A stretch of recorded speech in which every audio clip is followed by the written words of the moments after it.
ကဲဒီနေ့လည်းပဲပါတိတ်စင်လေးတွေကိုအမိတ်လေးတွေနဲ့ပြပေးပါမယ်နော်အမိတ်လေးတွေဒါရင်ပုံးလေးထားပုံထားနည်းလေးကိုပြပေးပါမယ်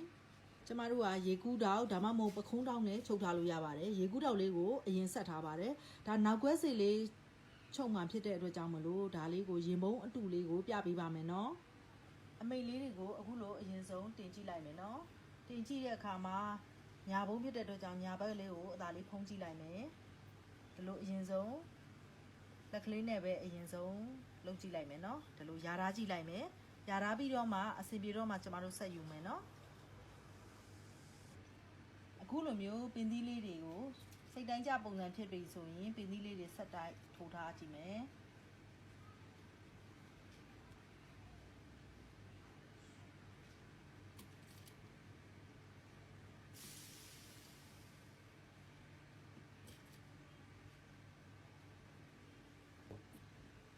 ဒီပုံစံလေးကို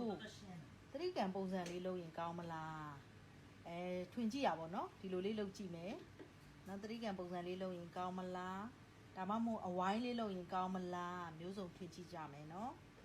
ပုံစံလေးကိုသတိကံပုံစံလေးပေါ့နော်ထွင်ကြည့်ရင်ကောင်းမလားဒီလိုလေးအသာလေးတင်ကြည့်ရပါတော့နော်ဒီလိုသတိကံလေးတွေတင်ကြည့်မလားတင်ကြည့်ရပါတော့ခန်းစားကြည့်မယ်ဒီလိုလေးလုပ်ရင်ကောင်းမလားအဝိုင်းလေးလုပ်ရင်ကောင်းမလားကဲသတိကံပုံစံလေးထွင်ပြမယ်နော်ကဲစိတ်တိုင်းကြပြီဆိုရင်ပင်သီးလေးတွေအခုလိုထိုးကြည့်မယ်ဒါသတိကံလေးတွေပေါ့နော်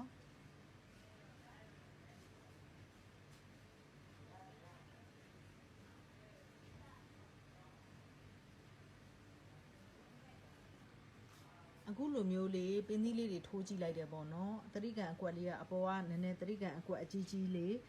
ဒီတွေကတော့သတိကံကွက်ရှည်ရှည်လေးအခုလိုထိုးကြည့်တယ်စိတ်တိုင်းကြပြီလားစိတ်တိုင်းကြပြီဆိုရင်အရင်ဆုံးပေါက်လိုက်မယ်နော်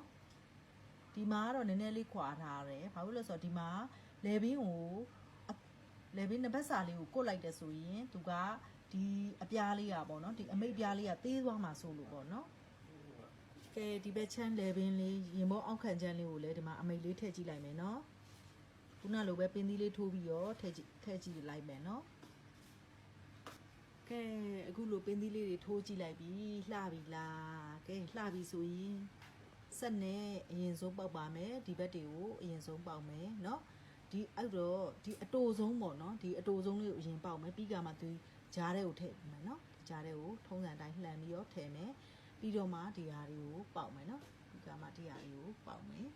เนาะအဲ့တော့ဒီဟာတွေကိုမပေါက်ခင်เนาะဒီဟာတွေကိုမပေါက်ခင်ပေါ့เนาะဒီအတူလေးတွေကိုအရင်ပေါက်မယ်လှန်ပြီးတော့အရင်ပေါက်မယ်เนาะဒါလေးတွေကိုဒီလိုလှန်ပြီးတော့အရင်ပေါက်မယ်เนาะ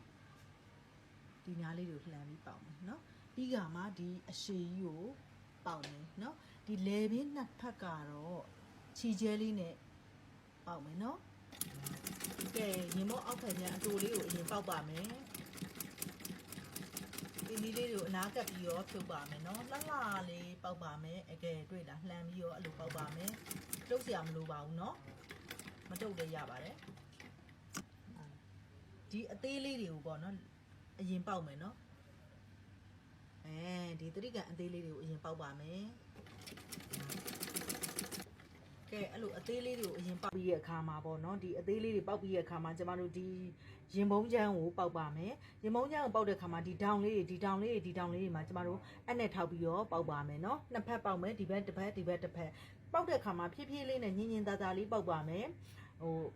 ချုပ်ချောင်းကြီးတက်ရက်လေးဖြစ်အောင်ပေါက်ပါမယ်เนาะချုပ်ချောင်းကြီးအကြီးရည်နဲ့ဟိုမလှမပါမပေါက်ပါဘူးလှပလေးပေါက်ပါမယ်เนาะ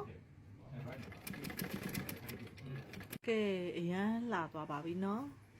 ရှင်မုံပုံစံလေးပါရှင်ဒါလေဘင်းမကုတ်ရသေးဘူးလေကြာလေးနဲ့ကျွန်မဒါကုတ်မှာပါเนาะအလွယ်ချုံလေးကိုပြပေးရပါเนาะနောက်ကွဲပုံစံလေးပေါ့เนาะနောက်ကွဲလို့လည်းမထင်အောင်သူကရင်ဘုံလို့လည်းထင်ရတယ်အဲ့ဒီရင်ဘုံပုံစံရင်ဘုံအတုပေါ့เนาะအဲ့တော့ကြီးငယ်ဒီဒီဇိုင်းလေးတွေချုပ်ဝင်ရင်အရန်လှပါတယ်ရှင်ဒီပုံစံလေးတွေမှာသတိကံလေးနေရာမှာအဝိုင်းလေးတွေထည့်လို့လည်းရတယ်မျိုးစုံထွင်လို့လည်းရပါတယ်ကျေးဇူးတင်ပါတယ်ရှင်